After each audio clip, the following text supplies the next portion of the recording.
নমস্কার বন্ধুরা, আজ দুপুরের খাওয়া দাওয়া নিয়ে আবার আমি চলে এলাম। আজ দুপুরে দেখো আমি কি রান্না করেছি, চলে এসো তোমাদেরকে দেখিয়ে দিই। এখানে কি আছে? এখানে আছে একদম গরম গরম ফ্রাইড রাইস। এখানে দেখো, এখানে আছে মটন কষা, আর এখানে আছে টমেটো চাটনি। তো আজ দুপুরে এই হলো আমাদের রান্না বান্না। তাহলে চলো আমরা খাওয়াটা শুরু করি। তো দেখো একদম ঝরঝরে ফ্রাইড রাইস।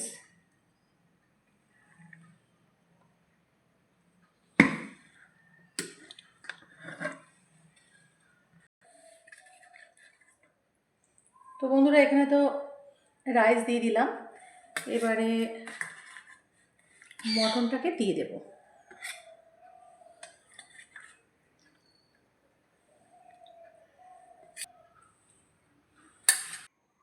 এ দেখো, আজকে যখন খেতে বসলাম তুমি আমার সামনে এইগুলো দিচ্ছ, আজকে কোনো স্পেশাল কিছু আছে নাকি দিন? হঠাৎ খেয়ে তুমি দেখো, আগে খাও, জিনিসগুলো খেয়ে বলো আরে তো কেমন লোভ হয়েছে। তো লাগছে, সে তো আমি অবশ্যই খাবো। হ্যাঁ, অনেক তুমি যে বেলা হয়ে গেছে, দিয়েছো স্টার্ট করো স্টার্ট করো, অনেক বেলা হয়েছে, স্টার্ট করো। আগে প্রথমে ফ্রাইড রাইস আর মটন কষা কেমন হয়েছে আগে খাও, খেয়ে বন্ধুদেরকে জানাও, তারপর আমি বলছি। আমার তো যতগুলো খাবার আছে তার মধ্যে এটা আমার সবচেয়ে প্রিয় খাবার, মটন কষা বা মটনের মাংস আর ফ্রায়েড রাইস আমার দুর্দান্ত লাগে খেতে। একদম।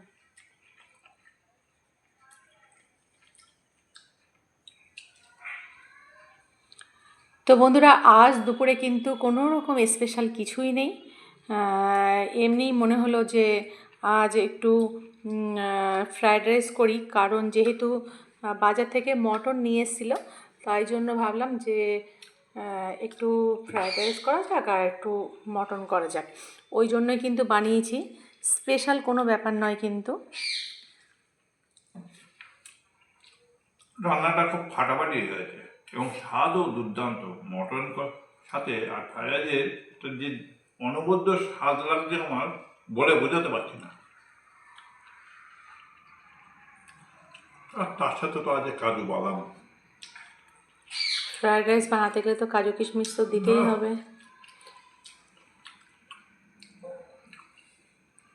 তো বন্ধুরা, কার কার ফ্রায়েড রাইস আর মটন কষা পছন্দের খাবার, তোমরা কিন্তু অবশ্যই একটু কমেন্টে বলো যে তোমরা কে কে ফ্রায়েড রাইস আর মটন কষা খেতে পছন্দ করো। আগের একটা ভিডিওতে আমি বলেছিলাম যে চিকেন কষা আর লুচি খাচ্ছি, এর পরের দিন মটন কষা আর রুটি বানাবো। তো মটন কষা রুটি আসতে হলো না, আজকে রাইসটা করলাম, অন্য একদিন করব।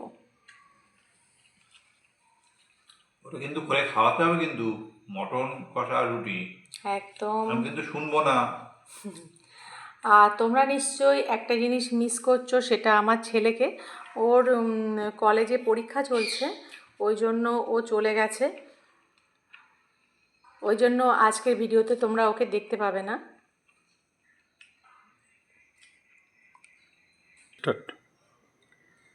তো বন্ধুরা, কর্তা মশাইয়ের খাওয়া কিন্তু কমপ্লিট, এবারে আমি খাবো, দেখি খেয়ে যে কেমন বানালাম।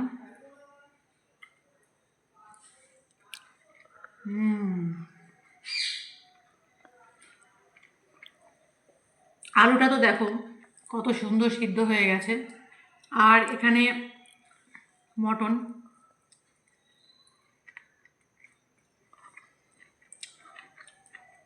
আর রাইসটা খেতে কিন্তু খুবই টেস্ট হয়েছে, ভীষণই ভালো হয়েছে।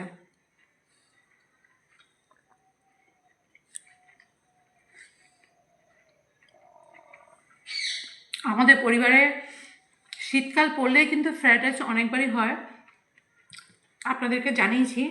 তো ফ্রায়েড রাইসের সাথে মটন কষা, চিকেন কষা, ডিমের কারি, সব রকম কিন্তু খেতে খুব ভালো লাগে। আমাদের ভিডিওগুলো আপনাদের কেমন লাগছে অবশ্যই কিন্তু কমেন্টে জানাবেন।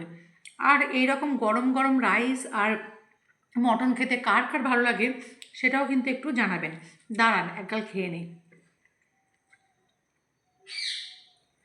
হুম,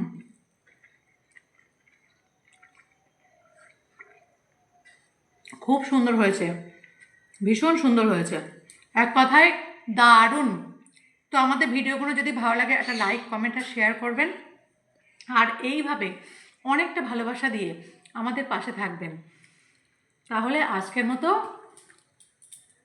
বাই বাই।